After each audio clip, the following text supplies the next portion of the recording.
PCS अफसर बनते ही पति को भेजना चाहती थी जेल, अब सीएम योगी खुद लेंगे एक्शन। आलोक मौर्य को मिलेगा इंसाफ। सफाई कर्मचारी की पत्नी एसडीएम बनते ही बेवफा हो गई। इनसाइड स्टोरी जानेंगे तो कहेंगे बेटी पढ़ाओ लेकिन पत्नी मत पढ़ाना। मोबाइल फोन से एसडीएम ज्योति मौर्य का सबसे बड़ा सच बाहर आया। इलू इलू की मिलेगी सजा, सीधा ऊपर से आदेश आया। इस वक्त यूपी की ये सबसे बड़ी खबर बन गई है। सफाई कर्मचारी ने पत्नी को पढ़ा लिखा कर बनाया पीसीएस अफसर, लेकिन अफसर बनते ही पत्नी एक होमगार्ड अधिकारी के प्यार में इलू इलू खेलने लगी। मैडम भूल गई कि जिस सफाई कर्मी पति ने एक एक रुपए जोड़कर यहाँ तक पहुँचाया, उसका और 2 बच्चों का क्या होगा। पति सफाई कर्मी था और एसडीएम बनते ही मैडम का स्टेटस बड़ा हो गया। स्टेटस बड़ा था तो प्यार करने वाला भी बड़ा चाहिए था। फिर क्या था, मैडम ने इस हैंडसम डैशिंग अधिकारी के प्यार में डूब गई और अपने सफाई कर्मी पति को रास्ते से हटाने का प्लान तैयार कर लिया। एसडीएम ज्योति मौर्य को लग रहा था कि वो पति पर दहेज का केस करके जेल भेज देंगी और बाहर मौज करेंगी, लेकिन मोबाइल फोन की रिकॉर्डिंग के सबूतों ने पूरा काला सच बाहर लाकर रख दिया।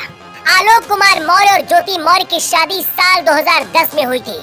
शादी के समय आलोक मौर्य पंचायत राज विभाग में चतुर्थ श्रेणी कर्मचारी के पद पर तैनात था। शादी के बाद पत्नी ज्योति मौर्य ने कहा, मैं भी आगे की पढ़ाई करना चाहती हूँ। इसके बाद आलोक अपनी पत्नी को लेकर प्रयागराज आ गया और यहाँ पर उसने सिविल की तैयारी के लिए कोचिंग करवाई। 2016 में यूपी लोक सेवा आयोग की पीसीएस परीक्षा 2015 में ज्योति मौर्य का 16वें नंबर पर एसडीएम पद पर चयन हुआ। ज्योति मौर्य की तैनाती प्रयागराज जिले में भी रह चुकी है, लेकिन मौजूदा समय में अब बरेली जिले में तैनात है।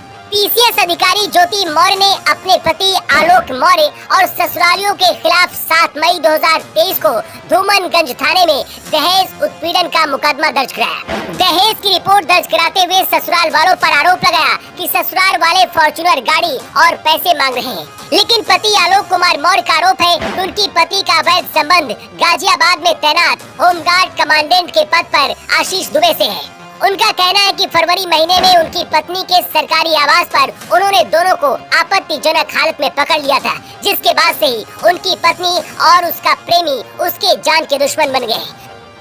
पति का आरोप है कि पत्नी फोन पर उसे तलाक देने के लिए धमका रही है और जान से मारने की धमकी दे रही है, लेकिन उसकी 2 बच्चियां हैं और बच्चियों के भविष्य के खातिर वो एसडीएम पत्नी को तलाक नहीं देना चाहता है। वो चाहता है कि वो सही रास्ते पर लौट आए। अपने उत्पीड़न की कहानी बताते हुए आलोक मौर्य की आंखें भर आती हैं। उनका कहना है कि पत्नी एसडीएम है, इसलिए उनकी थाने पर भी कहीं सुनवाई नहीं हो रही है। फिलहाल पीड़ित पति आलोक कुमार मौर्य ने कहा है कि अगर इस मामले में उनके साथ कोई अनहोनी होती है तो इसकी जिम्मेदार उनकी पत्नी ज्योति मौर्य और उनका प्रेमी मनीष दुबे ही होंगे। इस वक्त ये खबर यूपी की सबसे बड़ी खबर बन चुकी है और मामला योगी आदित्यनाथ तक पहुंच चुका है। एसडीएम के पति आलोक ने सीएम योगी आदित्यनाथ के दरबार में गुहार लगाई है और कार्रवाई की मांग की है। इसके साथ ही एसडीएम पत्नी और उसके होमगार्ड कमांडेंट पति के खिलाफ भी विभागीय स्तर पर कार्रवाई के लिए होमगार्ड मुख्यालय में शिकायत की है। मामला सीएम योगी आदित्यनाथ तक पहुंच चुका है। ऐसे में बहुत जल्द ही इस पूरे मामले पर योगी आदित्यनाथ खुद कोई बड़ी कार्रवाई कर सकते हैं।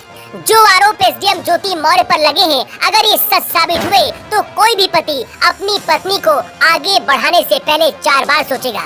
सोशल मीडिया पर इस वक्त एसडीएम के कई ऑडियो भी वायरल हो रहे हैं, जिनमें सब कुछ साफ साफ पता चल रहा है और अपने पति को धमकी दे रही हैं। ये ऑडियो किसी भी सोशल प्लेटफॉर्म पर आपको बहुत ही आसानी से मिल जाएंगे। लेकिन क्या आपको भी लगता है कि एसडीएम ज्योति पर कार्रवाई होनी चाहिए? और इस पूरे मामले पर आपकी क्या राय है? कमेंट बॉक्स पर लिखकर आप जरूर बताइएगा।